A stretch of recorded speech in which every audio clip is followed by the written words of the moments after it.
Scott Morrison says the government will continue to support operational and recovery efforts across Australia, conceding the bushfires set to burn for many, many months.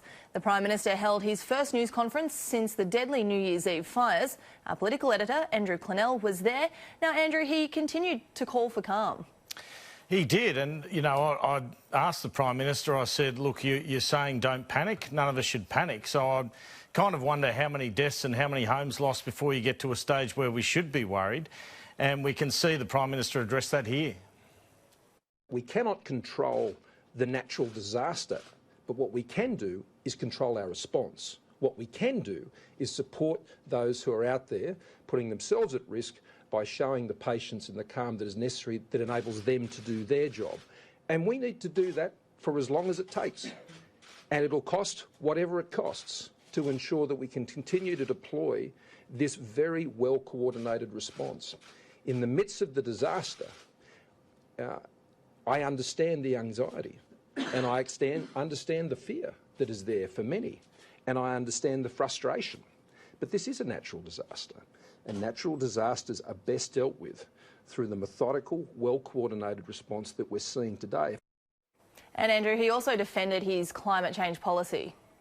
He did. I mean, he wanted to ensure that he was saying we are tackling climate change, but at the same time, we're not going to kill jobs. And that's for the obvious reason, I guess, that the PM won 24 of the 30 seats in Queensland. He doesn't want to worry coal workers and industries associated with that up there. But at the same time, he wants to reassure people that if we're going to see fire seasons like this again, he is actually acting. And interestingly, I think these are the kind of the strongest comments he's made yet on climate change. He's been forced into a situation where he said they do have an impact, if not the only impact. Let's have a look at that. But let me be clear to the Australian people. I already have. Let me be clear to the Australian people.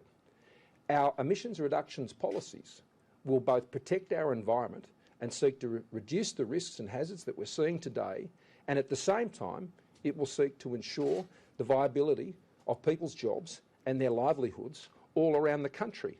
What we will do is ensure that our policies remain sensible, that they don't move towards either extreme, and stay focused on what Australians need for a vibrant and viable economy, as well as a vibrant and sustainable environment.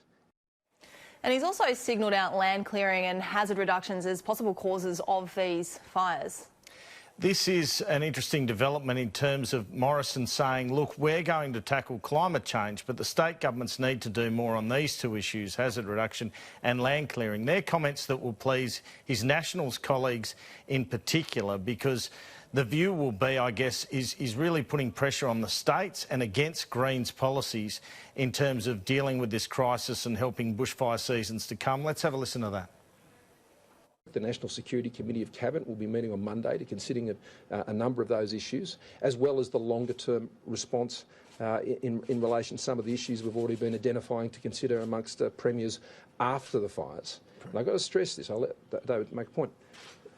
What the states are saying to us is, let us deal with the fires now. Let us focus on that.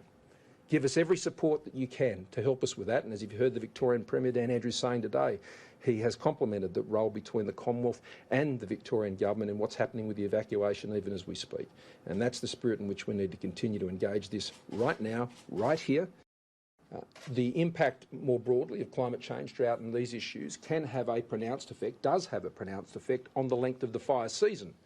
So that equally then has a need to address issues around hazard reduction in national parks, dealing with land clearing laws, zoning laws and planning laws around people's properties and where they can be built in countries like Australia, up and down our coast.